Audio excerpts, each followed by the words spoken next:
Hi, my name is Jez Fernandez. I'm the director for iCommunicate.me, an organisation which specialises in helping individuals, teams and leaders to achieve excellence in performance.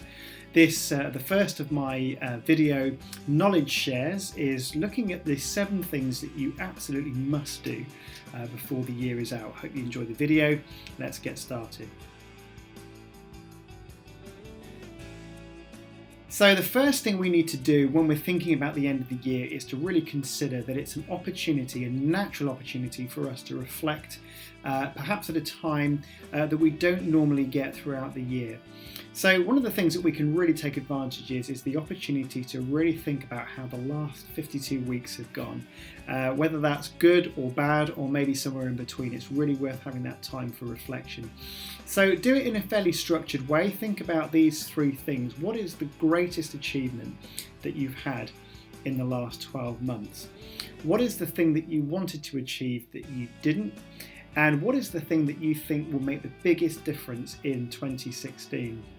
Now, sometimes we have a tendency to want to make those sorts of reflection points really grand and impressive, but don't put yourself under that pressure. The fact that you've actually taken the time to reflect is going to be hugely beneficial in and of itself.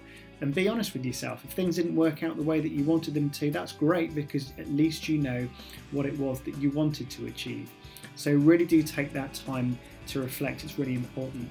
Second of all, create a sense of energy, particularly if you're managing people.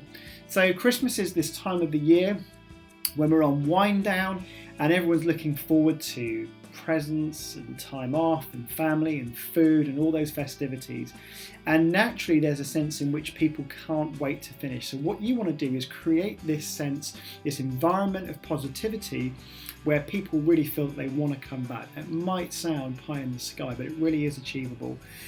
It's a great time of year to actually create a sense of positivity, keep things light, and to really encourage people in the good things that they've done. So focus on the positives, focus on the things that people have done really well, and hopefully people will leave whenever it is, 24th of December, maybe sometimes earlier, and actually have a sense of looking forward to coming back, or at least not dreading coming back. If you can achieve that, then that's a win. Number 3 then, create a sense of excitement. Similar to the last one, what do we do with this? How do we create a sense of excitement so that people really feel that they want to come back? Well, how about a new project? You don't have to have everything in place straight away. Don't panic that you've only got 3 or 4 weeks to put some great plan together, but at least sow the seeds with the people that you work with so they start to get excited about it. And maybe over the Christmas holidays, they'll be thinking about some of the things that they might want to contribute to that.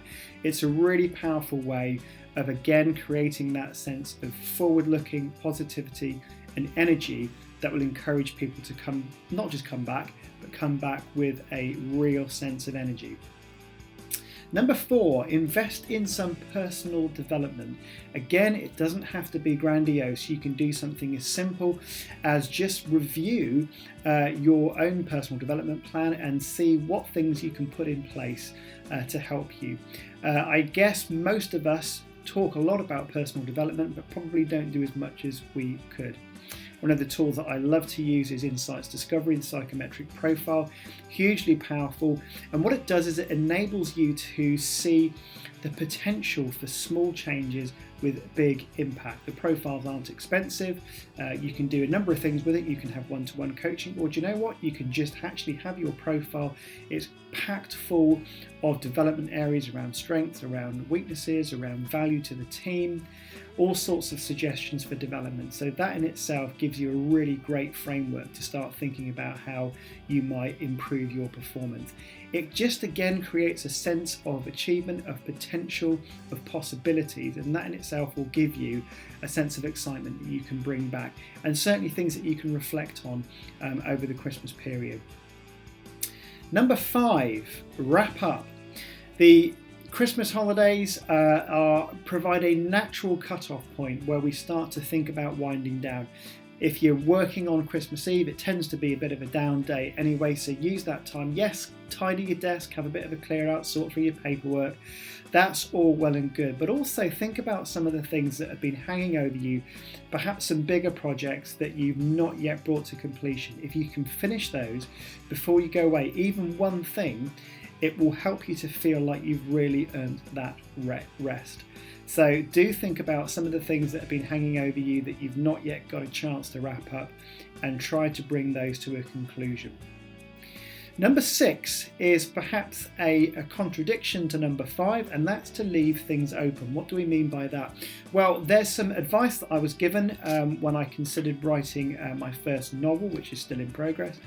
And one of the tips was that when you're writing a chapter, before you finish for the day, to leave a sentence halfway through, because that way when you come back to it, you're actually already in the middle of a flow. You're already in the middle of that thought or that idea that you were developing. So if you can do that with your work, if you can actually leave a certain project open that you're comfortable with, that you know that when you come back, it's great, I can get in, the first thing I can do is that thing that I actually really enjoy doing and that I've left open for me to complete. Obviously don't leave loads of things open, but 1 or 2 things that will really give you something to look forward to when you come back. And number 7 then, the final one, this is all about making space. Again, we've got this opportunity to step away from work and to do so at a time of year when most people are off as well. So it gives you the opportunity to really get some space. Switch off, turn your phone off, turn your email off, try not to think about work, and actually allow creativity to come naturally to you, because when you do that, you'll be amazed at the sorts of ideas that start to flow freely. So that's it, 7 things that you really ought to do over this Christmas period. I hope you enjoyed the video and found those tips useful. For more information, you can visit me and contact me at icommunicate.me. Have a very happy holiday.